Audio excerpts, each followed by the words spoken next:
Sir, पिछले 8-10 दिनों से हम विशेष अभियान हमने चलाया हुआ है।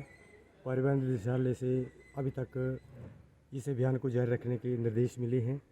और हम आज तक लगभग 8-9 गाड़ियाँ जो इम्पाउंड कर चुके हैं, क्योंकि ये जो बसें हैं इनको कई बार वार्निंग दी गई थी और इनको कई बार जो वर्बल कहा जाता है, इनको नोट्स दिए जाते हैं, लेकिन ये जो हैं वो कई बार टैक्स जमा नहीं करा पाते और जब गाड़ियाँ रूट पे चलती हुई पाई जाती हैं तो अंत में हमें विवश होकर इन गाड़ियों को इम्पाउंड करना पड़ता है।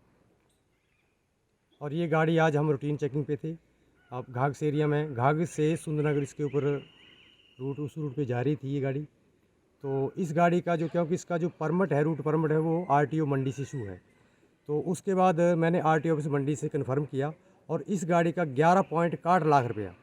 स्पेशल रोड टैक्स ड्यू है, जो कि आरटीओ ऑफिस में इन्होंने 31 मार्च 2018 के बाद असेस ही नहीं कराया है। तो मैंने जो इनके स्टाफ था उनको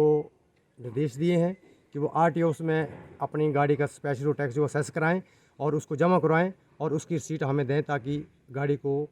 रिलीज़ करने के बारे में कार्रवाई की जा सके। लगभग 25 लाख रुपया पेनल्टी और एसआरटी हमने रिकवर कर ली है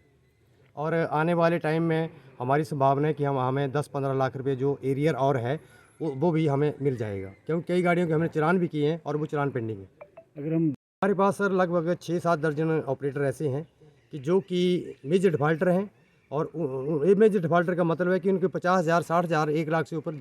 उनकी पेनल्टी है। बाकी इक्का दुक्का ऐसे ऑपरेटर हैं कि जिनका महीना या 2 महीने का जो एसआरटी है वो बकाया है,